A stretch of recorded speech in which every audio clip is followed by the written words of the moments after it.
আসসালামু আলাইকুম। রান্না করতে আসলাম। আজকে রান্না করব নলা মাছ। নলা মাছ রান্না করব। তো নলা মাছটা ভাজা বসাই দিয়েছি। আর নলা মাছ এটা আমার এই যে টপে আলু হয়েছিল, ভুলে আমি গাছটা তুলে ফেলেছি, দেখি এতটুকু আলু হয়েছে। তো মাছে এই আলুটা দিব, সাথে একটা টমেটো দিব, সাথে এই আলুটাও দিব। এই দিয়ে আমি নলা মাছটা রান্না করব। তো মাছটা ভাজা হোক আর এগুলো আমি কেটে রেডি করে নিই। মাছটা উল্টিয়ে দেই, বেশি কড়া ভাজা দিব না।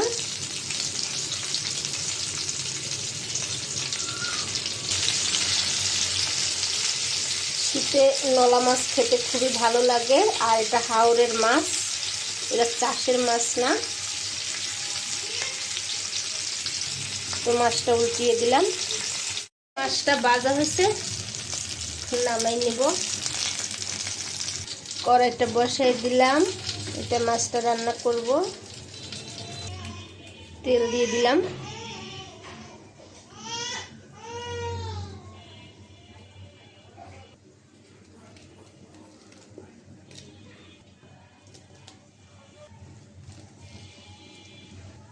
পেঁয়াজটা হালকা ভেজে নেব।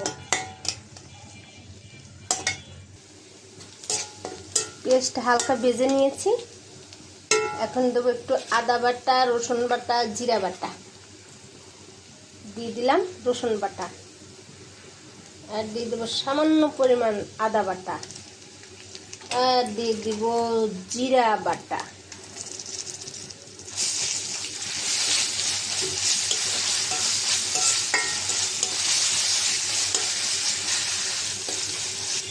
অল্প পরিমাণ পানি।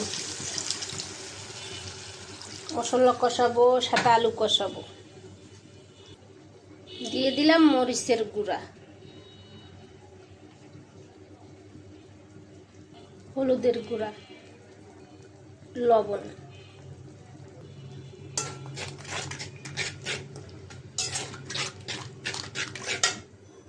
দুই পদের আলু কেটে নিলাম।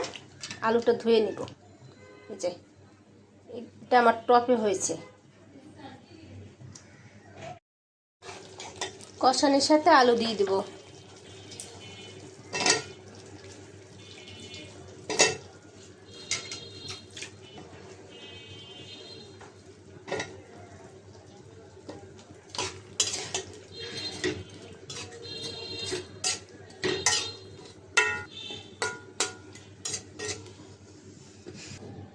ঢাকনাটা দিয়ে রাখবো, কষানো হোক।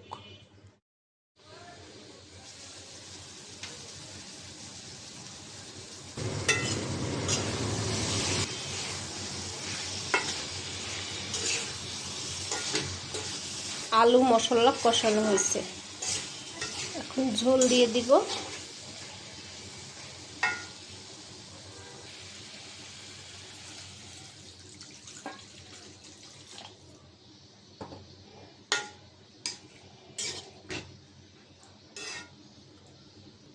মাছটা ভেজে রেখেছি, এটা এখন দিয়ে দিব।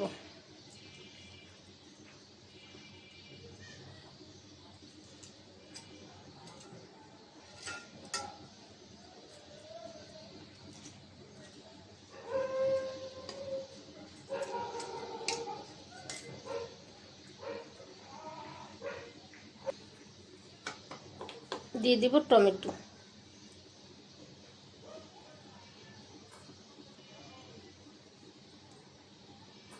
আর দিয়ে দিব কাঁচা মরিচ।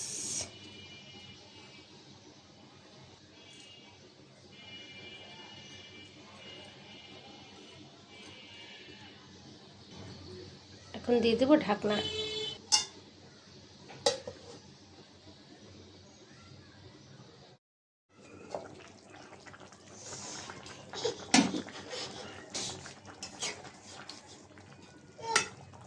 এই যে সিদ্ধ হয়ে গেছে,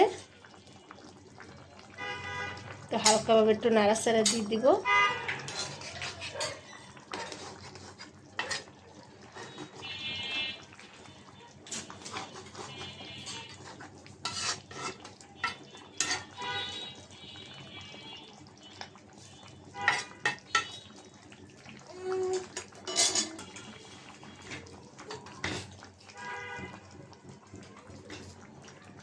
আর একটু জল কমুক, আর বেশি না, 5 মিনিট পর নামিয়ে নেব।